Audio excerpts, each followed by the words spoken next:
Hello everyone, आज है 4 अगस्त और आज इस वीडियो में हम बात करने जा रहे हैं इरडा के बारे में, Indian renewable energy development agency. देखा जाए तो इसका आईपीओ 32 रुपये का था, बेहतरीन तेज़ी इसने देखी है और अभी अगर आप देखो तो यहाँ पर गिरावट भी देखने को मिल रही है। 290 रुपये से अभी अगर आप देखो तो लगातार गिर रहा है ये। बात करेंगे वीडियो में इसके बारे में, लेकिन उससे पहले अगर आपने अभी तक चैनल को सब्सक्राइब नहीं किया है तो प्लीज़ अभी इसे सब्सक्राइब कर लीजिए, क्योंकि आगे भी बहुत सारे वीडियोस हैं जो आपको काफ़ी ज़्यादा हेल्प करेंगे।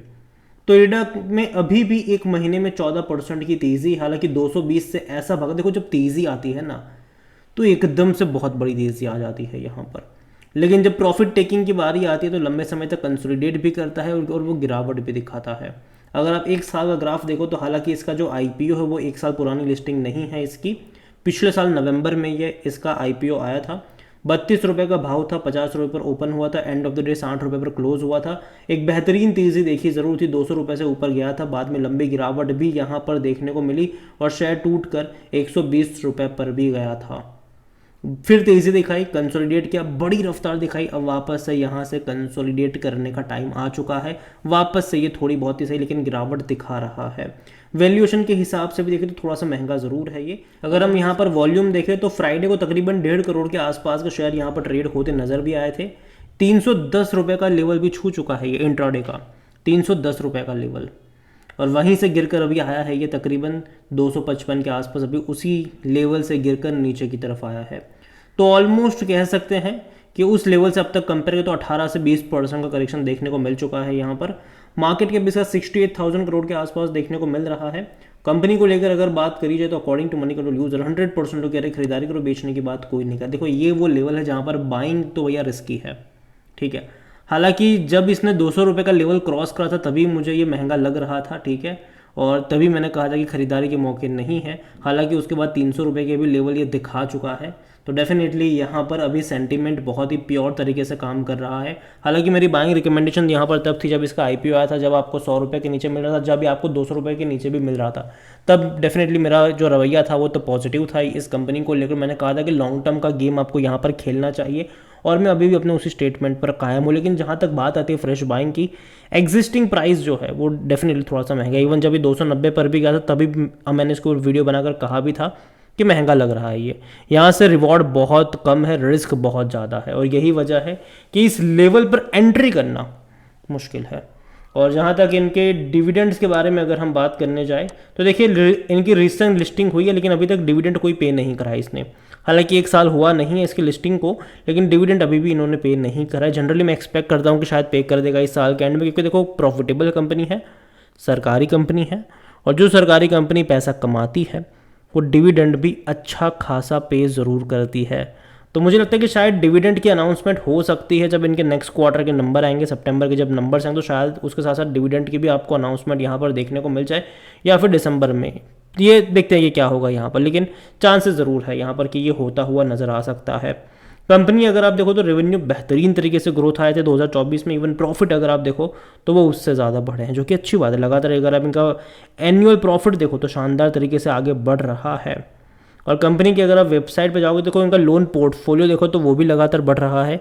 कंपनी देखो फंडरेज भी कर रही है, और कंपनी अगर आप देखोगे यहाँ पर तो उन कंपनियों को पैसा लोन पे दे रही है, फाइनेंस कर रही है जो कंपनियाँ रिन्यूएबल सेक्टर में काम करती है। और गवर्नमेंट इस सेक्टर को बहुत ज़्यादा पुश भी कर रहा है, तो कहीं ना कहीं इस सेक्टर में बहुत सारे लोग एंट्री कर रहे हैं। तो यहाँ पर भी लोन की जब बात आती है तो डेफिनेटली इनको फ़ायदा होता ज़रूर है। हालांकि ऐसा भी नहीं है कि इनको कोई मोनोपोली है वहाँ पर, जी नहीं। यही लोन देने का काम पीएफसी और आरईसी भी करते हैं, तो कोई मोनोपोली इनकी नहीं है। लेकिन ये चीज़ ज़रूर है यहाँ पर कि कंपनी अच्छी कंपनी है। देखो, मैं कंपनी बुरी नहीं कह रहा हूँ, मुझे कंपनी पसंद है, ठीक है। जब 32 पर आईपीओ था, मेरी खुद की बाइंग की रिकमेंडेशन थी। जब तक 200 रुपये के नीचे ट्रेड करा था तब तक मुझे पसंद था। 200 रुपये के ऊपर जाने के बाद मुझे ये महंगा तो लग रहा है, उसमें कोई शक की बात नहीं है। यहाँ पर अगर इनका लोन पोर्टफोलियो का एलोकेशन अगर आप देखो तो सबसे ज़्यादा सोलार में है, तकरीबन 26% का। उसके बाद देखोगे तो यहाँ पर विंड एनर्जी में तकरीबन 19% के आसपास का है। स्मॉल हाइड्रो भी तकरीबन 12% के आसपास देखने को मिल रहा है। बायोगैस और की अगर हम बात करें तो वहाँ पर भी तकरीबन 7.5% का अलोकेशन नज़र आता है। और लोन फैसिलिटी टू स्टेट की अगर हम बात अगर करें तो वहाँ पर भी तकरीबन 21% के आसपास का डिस्ट्रीब्यूशन अगर आप कह लो, डिसबर्समेंट कह लो, वो यहाँ पर देखने को मिल रहा है कंपनी का। और देखो जिस तरीके से गवर्नमेंट जो है वो लगातार अलग अलग इनिशिएटिव लेकर आ रही है, उनमें से उनका था कि देखो जो रूफटॉप सोलर है, ठीक है, वो भी लगाने का बहुत बड़ा इनिशिएटिव, और वहाँ पर भी लोन की ज़रूरत अगर होती है तो ये कंपनी वहाँ पर आती है। और हर घर में मतलब टारगेट है जो गवर्नमेंट उनका कि रूफटॉप सोलर लगाया जाए, इवन गवर्नमेंट ऑफिसेस में भी लगाने का प्लान है। तो कहीं ना कहीं इसका भी एक बेनिफिशियरी ये कंपनी ज़रूर रहने वाली है आने वाले टाइम में भी। और जहाँ तक इसके वैल्यूएशन की बात करें तो जैसे कि मैंने कहा, देखो महंगा है, 51 का इसका पी रेशियो है, सेक्टर पी 18 का है, 50% एनालिस्ट कहते हैं खरीदारी करो। फिनेंशियल्स अगर हम देखें तो देखो नंबर जो आए हैं वो अच्छे हैं, बुरे तो कतई नहीं है, बेहतरीन मैं कहूँगा। यहाँ पर 1500 करोड़ के आसपास का इनका रेवेन्यू था और तकरीबन 380 करोड़ से भी ज़्यादा का इनका प्रॉफिट था।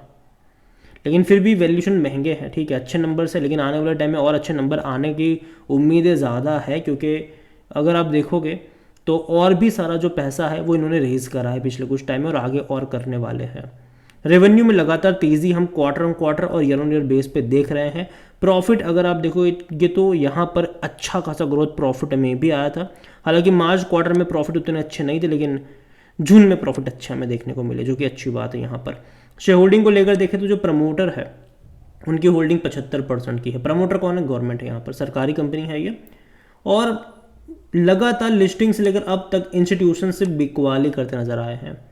चाहे म्यूचुअल फंड की 3.94% की होल्डिंग घट के 0.24 पर आ गई हो, चाहे डोमेस्टिक इंस्टीट्यूशन की 4.59% की होल्डिंग घट कर 0.18 पर आ चुकी हो, चाहे एफआईएल्स की भी यहाँ पर 3.95% की होल्डिंग घट कर 2.70% पर आ चुकी हो।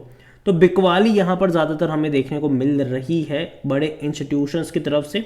हालांकि एफआईएल्स ने, अगर आप देखोगे तो एफआईएल्स ने यहाँ पर मार्च मतलब जून क्वार्टर में खरीदारी जरूर करी है 1.36% से, उनकी तो बड़ी है होल्डिंग 2.70%, अब तक बेच रहे थे, लास्ट क्वार्टर में खरीदारी जरूर करी है।